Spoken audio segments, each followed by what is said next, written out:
વિસાવદરની જનતા, ખેડૂત સમાજ એક જ સમયની રાહ જોઈને બેઠી છે કે ચૂંટણીને જાહેર થવા દો, મતદાનનો દિવસ આવવા દો। આજ સુધી ઇન્ડિયામાં રેકોર્ડ નહીં થયો હોય એવા રેકોર્ડથી આમ આદમી પાર્ટી હાવેણો ગોપાલભાઈ ઇટાલિયા વિજય થશે। બીજેપીને એના જે તાગડધીનના કરવા હોય એ કરે, પણ જ્યારે ખેડૂત જાગ્યો છે, વિસાવદરની જનતા જાગી છે, ત્યારે તાકાતવાળું પરિવર્તન આવ્યું છે અને એ પરિવર્તન ટૂંક સમયમાં ફરીથી ગુજરાતને વિસાવદર મત વિસ્તારના આધારે જોવા મળશે। આમ આદમી પાર્ટીનો ડંકો વાગશે, ગોપાલભાઈ ઇટાલિયાનો ગુલાલ ઉઠશે, ભવ્ય અતિ ભવ્ય વિજય થશે એ ભરોસો છે। અને આજે આ હજારોની સંખ્યામાં માણસો જોઈને અમારો ભરોસો અનેક ગણો વધ્યો છે।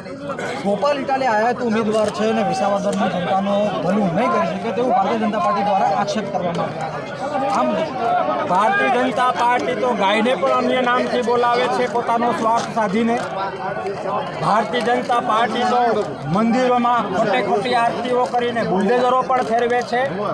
એ લોકો ક્યાંક ને ક્યાંક માનસિક અસ્થિર છે, એટલે એના સ્ટેટમેન્ટની અમારી નજરે કોઈ વેલ્યુ નથી।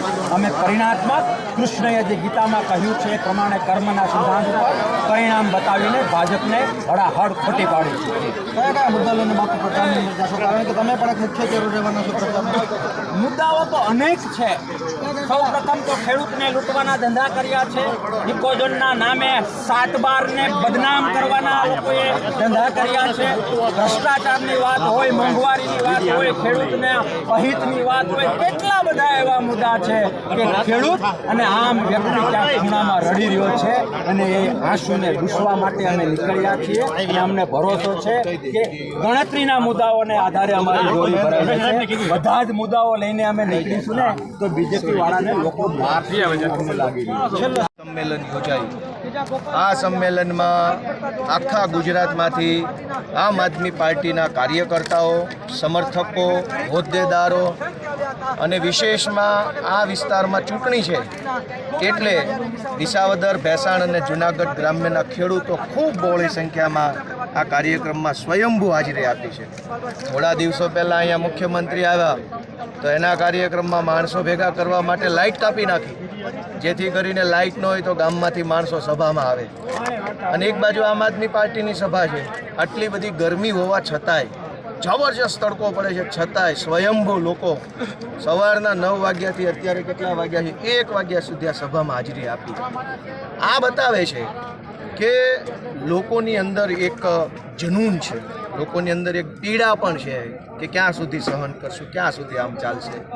તો લોકોએ આજના આ સંમેલન પરથી સ્પષ્ટ થાય છે કે ગુજરાતમાં કંઈક મોટી ક્રાંતિ આવવાના એંધાણ છે।